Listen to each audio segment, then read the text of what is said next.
MS Excel के इस अध्याय में आज आप सीखेंगे कॉलम तथा रो फॉर्मूलों का उपयोग करना। यदि हम एक्सेल सीट में किसी सेल का कॉलम नंबर जानना चाहते हैं, अर्थात वह सेल किस कॉलम में है, तो यह कार्य हम कॉलम फॉर्मूले की सहायता से कर सकते हैं। इसी तरह से यदि हम एक्सेल सीट में किसी सेल का रो नंबर जानना चाहते हैं, अर्थात वह सेल किस रो में है, तो यह काम हम रो फॉर्मूले की सहायता से कर सकते हैं। ये आप कैसे कर सकते हैं, आइए देखते हैं इस वीडियो में। यहाँ पर हमारा जो डेटा है वह एम कॉलम तक है और हम ये जानना चाहते हैं कि डेटा में इस कॉलम का जो नंबर है वह क्या है। तो उसका ये तरीका है, या तो हम इसकी गिनती करें या फिर हम जैसे कि पहला कॉलम है ए, इसी तरह से बी हो गया दूसरा कॉलम, ऐसे आप गिनते जाएं जहां तक भी और जिस भी कॉलम में कॉलम का नंबर पता करना हो वहां तक आप उसको गिन लें। पर अगर डेटा आपका बड़ा है तो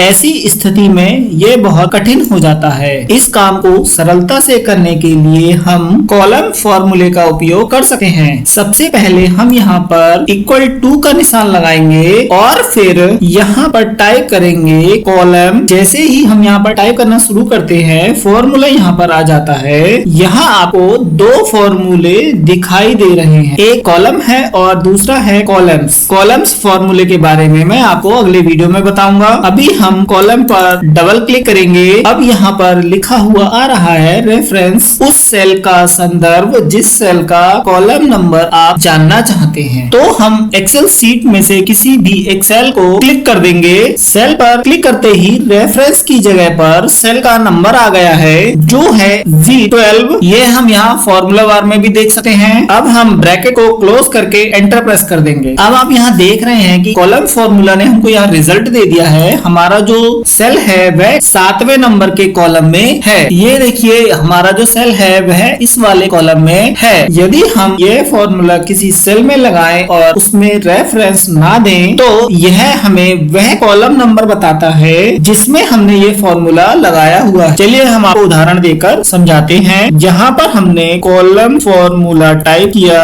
और इस पर डबल क्लिक किया। हमने यहाँ पर ब्रैकेट को खाली क्लोज कर दिया है, कोई भी रेफरेंस नंबर नहीं दिया है। अब हम यहाँ एंटर प्रेस करेंगे तो आप देखेंगे कि यहाँ पर 16 नंबर दिखाई दे रहा है, यानी यह जो कॉलम है वह 16वें नंबर का है, क्योंकि हमने यहाँ पर जिस सेल पर फॉर्मूला लगाया है वह 16वें नंबर के कॉलम में लिखा गया है। हमारा जो जी वाला कॉलम था वह 7वां था, फिर हो गया 8वां, 9वां, 10वां और ये हो गया हमारा 16वां कॉलम। इसी तरह से आप रो फॉर्मूले का भी उपयोग कर सकते हैं। यहाँ पर हम रो फॉर्मूला टाइप कर रहे हैं। अब आप ये देख रहे हैं यहाँ पर दो फॉर्मूले हैं, एक रो और एक रोज। इस वीडियो में हम आपको सिर्फ रो के बारे में बता रहे हैं, रोज के बारे में हम अगले वीडियो में बात करेंगे। यहाँ हम रो पर डबल क्लिक करेंगे। अब यहाँ पर लिखा हुआ आ रहा है रेफरेंस। इसका मतलब यह है कि उस सेल का रेफरेंस या संदर्भ जिसकी हमको रो पता करनी है। तो मैं एक्सेल सीट में से किसी भी सेल को सेलेक्ट करूंगा और ब्रैकेट क्लोज करके एंटर प्रेस करूंगा तो आप देखेंगे कि